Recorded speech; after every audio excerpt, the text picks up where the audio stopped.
Hey, what's going on, everybody? Froggy Sonics here. Nothing to say is financial advice, entertainment purposes only.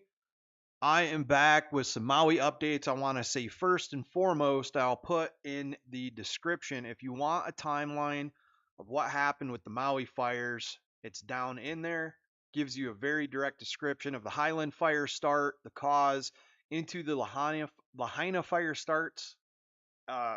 starting and what the power company did, supposedly what the government did, what the people did. It's pretty description. It's pretty descriptive and it's very good. ABC News did a good job on that, so I gotta give them credit for that. HE is starting to curve back up. They knocked it down pre-market today after a cup formed on the daily. We'll go to the 4 hour just so you can see it better. The cup formed perfectly. It went out of a bull flag into a cup, hit the highs, met resistance, wicked out, came back down, is forming the handle through the day, which should start peaking and curving back up after hours and into pre-market in the morning. Now, what happens is a cup and handle forms when you get 2 points of resistance that form a cup, and then the handle comes back down to support line, which it looked like it did perfectly today. This is a very good support line for said cup, halfway up in the cup, and now it should curve back up after hours and pre-market to morning. We'll see it curve into open, and we may have a breakout tomorrow. Now, max pain is around $14 on this. We looked at the options chain. I just posted a tweet, and in a minute, I'll give a quick rundown of the timeline as described by ABC and what I've heard and read.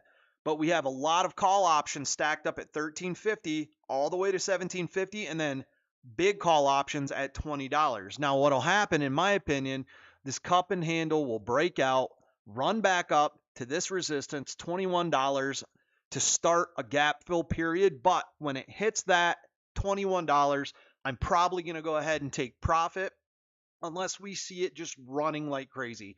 If it runs, hits the resistance, starts cooling off, I'm going to dump my call options, take the profit. I'll hold my stock long. And if I get a chance to reposition for more call options for the 31 gap, I will while I hold my stock.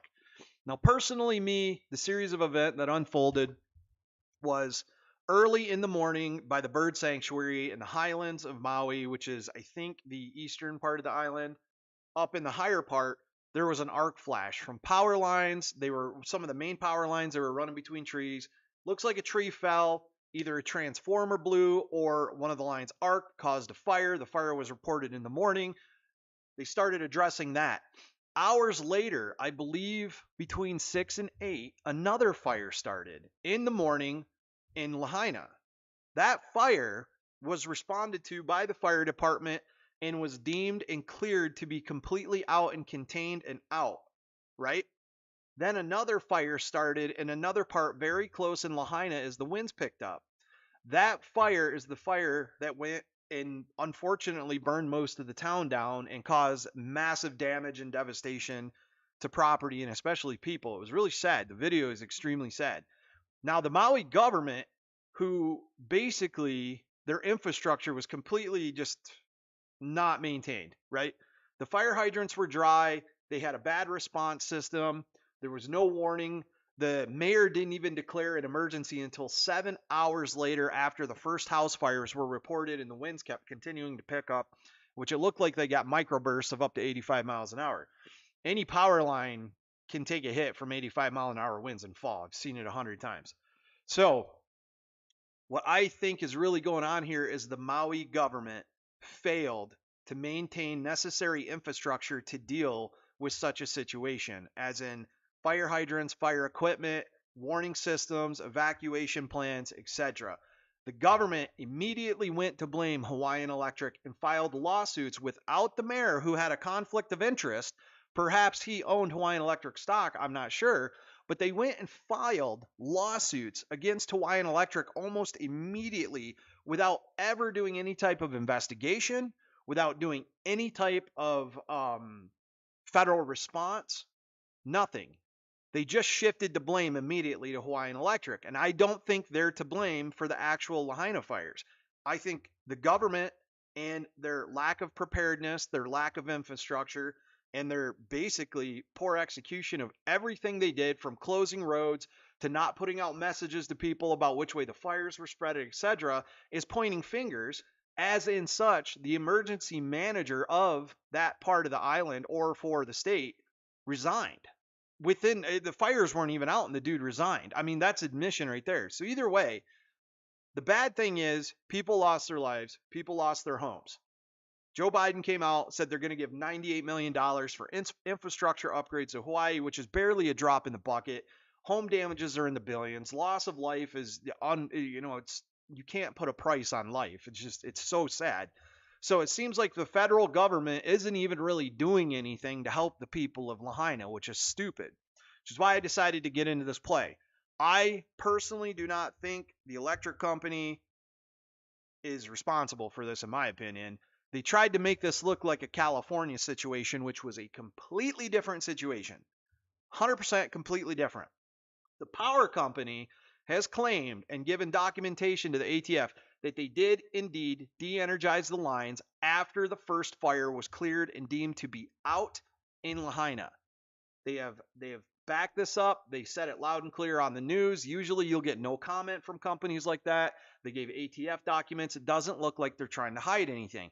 What looks like is happening is the government of Maui is trying to hide what happened on the island and shift blame, because they know if they go out of power, that hurts Democrats in the primary for the presidential election, and it will be politicized. That's the sad thing. No matter what happens, this will be politicized, and they'll go, oh, well, you guys can't even handle an island. How are you going to handle the country? And then the Democrats will go, how dare you bring that up? The loss of life was great and blah, blah, blah. And that's just what's going to happen.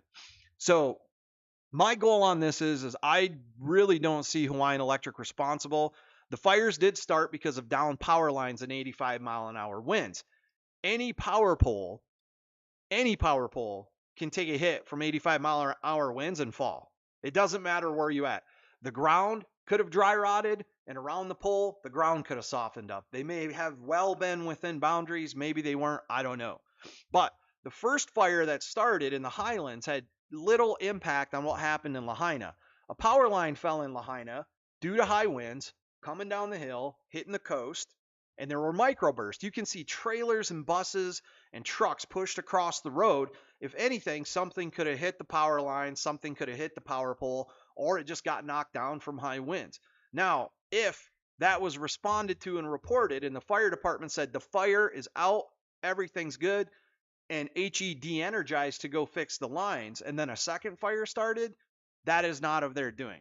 So now we look at the chart, we look at the news that's come out, it's starting to pop off of its support once again, popping up. RSI is getting a little high. It's probably going to creep into after hours. It'll close around 14, and it's going to start running up. And then tomorrow for Max Payne, I believe we close above 14 bucks, and it pops off and runs as call options land in the money. The cup and handle forms, takes us to $21 on some type of news that will magically drop perfectly with this event.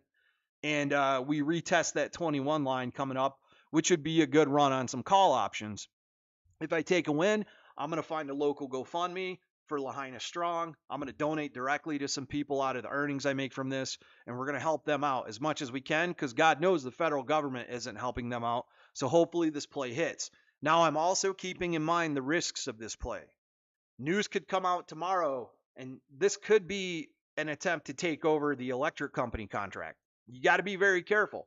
Somebody bought a lot of Hawaiian Electric up at $9, and boom, boom, boom, we popped up. We're forming a big cup on the daily, and it's now getting ready to form the handle into market close, which I think will trickle, pop up in the morning, we'll open, and then we'll run. Max Payne will hit. Next Monday, we go for a walk, 21 bucks, maybe Tuesday. Meet resistance. I dump my calls. I keep my stock. If it drops back down, say it hits 21, drops back down, comes around 17 or 18 again, then I start looking to load back in for the gap fill up to 31 on news that they're not going to hold the power company responsible. Hence why they're getting $98 million. They say it's going to the island, but the $98 million is going to go to electrical infrastructure. That's basically helping the power company out. So really got to think about it. It's just really sad. I really hope the people over there are recovering. I'm going to do what I can with whatever I get on this play to try to help out as much as I can. Because I don't think I've been in combat, I've been in all kinds of crazy places. The video footage from what happened on the island is really sad. I mean, it's something else. So when I do this, I will find a couple GoFundMe's. I'll post them on my Twitter. I'll post them in the chat. And if you guys are in this play with me and you make some money on it, or if you just want to donate to them directly, it's not going anywhere near me. It's not going through me. It's directly to the Lahaina GoFundMe's that I'll locate and find. And if you want to donate, I'd appreciate it, man. We can try to do some good here on this one. So, anyways, wanted to give you the update. Ticking back up. TMF doing really good. I did get rid of my Innovix position in preparation for the HE move. So I'm only holding TMF, HE, and IDEX, which is creeping around the $3 line. Looks like it wants to break below $3 and start its next trend down, which I'm just going to hold this thing until it's under $1 and exercise. So either way, you guys have a great day. Just wanted to give you an update. See you tomorrow. We'll see if this handle forms off HE and runs into the upside back to $21 on some news. You guys hear it before I do, hit me up on Twitter. Let me know. Please like the video, share it. Appreciate y'all. Froggy Stonks out.